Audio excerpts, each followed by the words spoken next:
Hello everyone, welcome to my channel. And in this video, we are going to discuss about TCP/IP reference model. And in this video, I represent the PPT that I have found in the browse. And I'll just explain the main things about the topic and which are consistent in the PPT. I mean PDF. You can make sure that you have to take screenshots of those PDF and the information you require.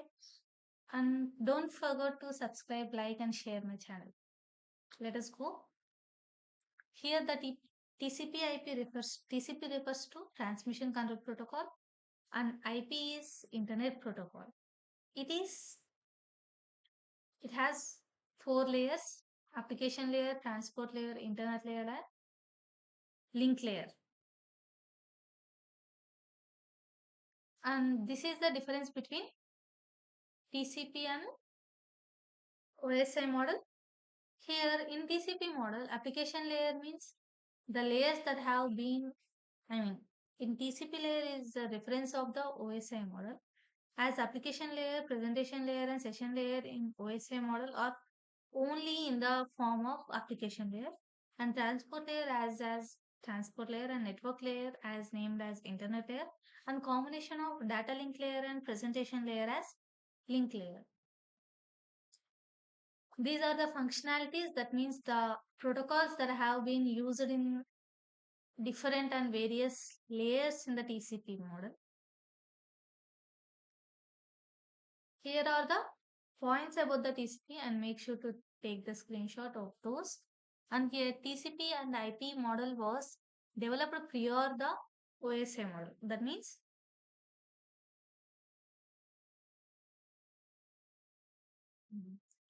this is prior to the OSI model. That means this is came from the OSI model.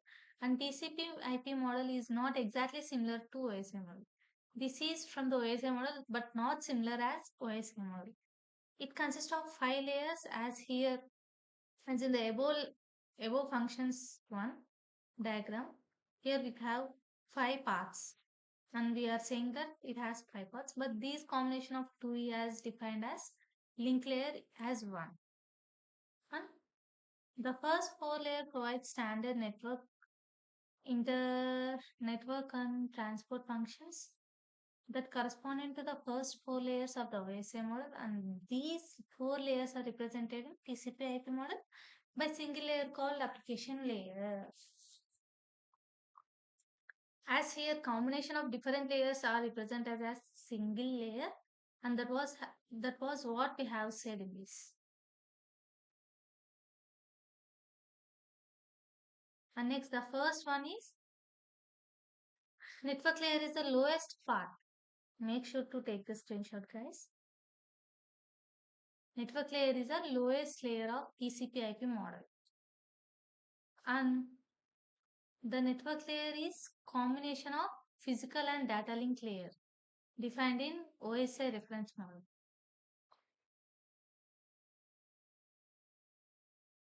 Here, as we have 4 layers,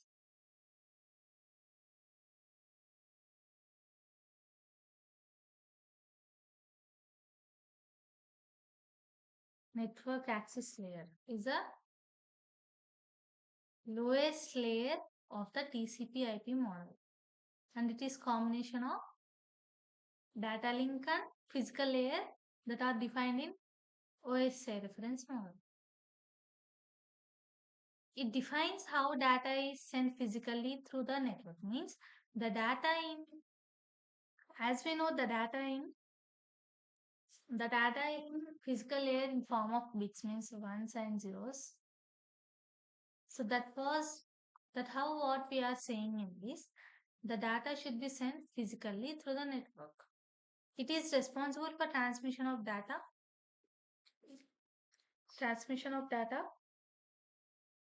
between two devices in the same network.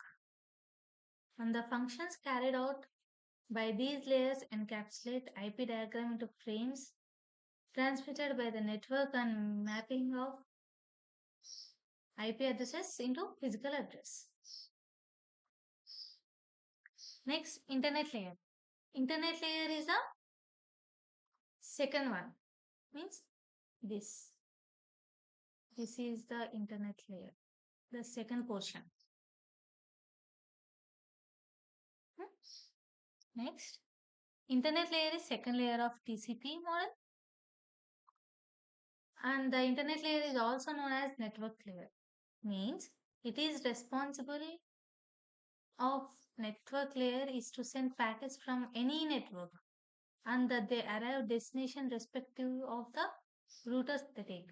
There are various routes to transmit the data from source to destination, but this layer gives you the perfect route to transmit the data from sender to receiver. And these are the protocols that have been used in internet layer. Make sure to know these. These are important.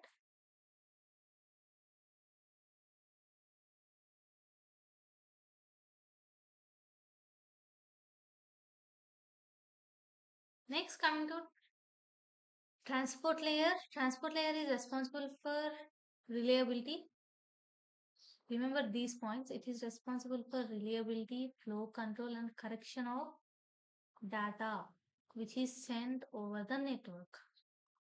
And there are two protocols used in transport layer.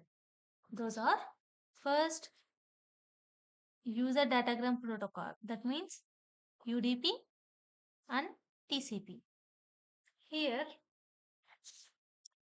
let me explain these two in just small way. I mean, in just small representation.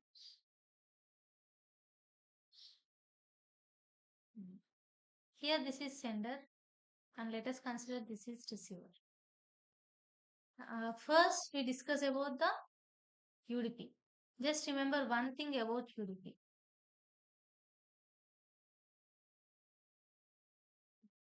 The sender sends the data to the receiver directly by dividing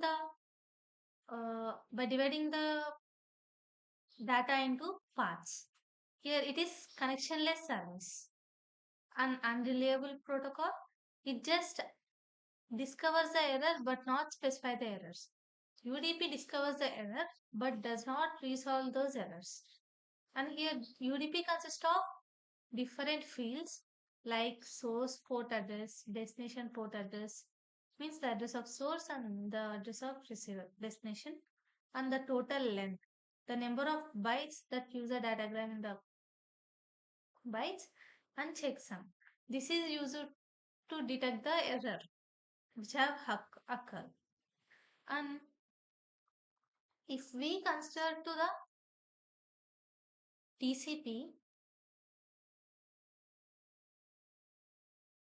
same diagram, but we have just a small thing. Let's here this is the sender source and this is the destination. First, it provides full transport, means it provides full secure, and it creates virtual circuit between sender and receiver. It is active for duration of transmitter. When data is transmitting from sender to receiver, the TCP will be in the active state and it creates a virtual circuit between these. And TCP is reliable. It detects the error and retransmit the damaged frames. The error that have occurred will be detected by the TCP and resolved by those. And here, the data that's sent from source to destination will be divided into small parts, small units called as segments.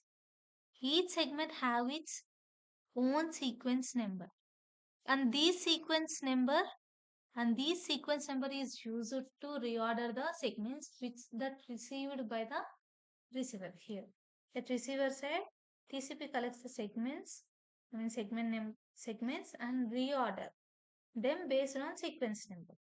Here first, sender sends the request to the receiver that I want to send something data to you. Then receiver sends the acknowledgement, which means okay, you are allowed and the request is accepted. Then the source sends the actual data. That means When sender wants to send the data, first it sends the request for permission. Then receiver sends the acknowledgement that we are ready to accept your data. Then the sender sends the actual information. That's why this is called as reliable. And next, as coming to application layer. Application layer is the topmost. As we know, application layer is the topmost layer. In those four layers, it is the topmost layer.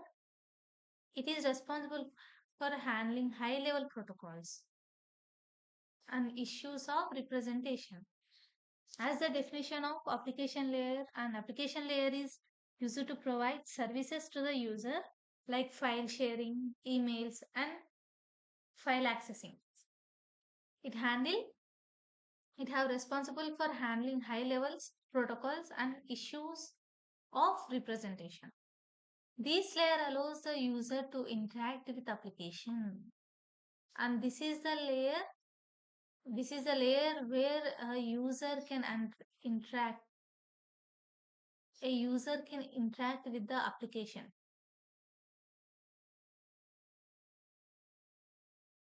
And not all the protocols. That means when when one application layer protocol wants to communicate with another application layer, it forwards the data to transport layer. As after application, the layer is transport. If one protocol wants to communicate with another application, one application is want to communicate with another application. This this application layer sends forwards the data to the transport layer. And guys, this is up to TCP. And in next video, I'm going to discuss about design issues and error correction and detection techniques. Make sure to like, share, and subscribe our channel for more information. Thank you. Bye bye.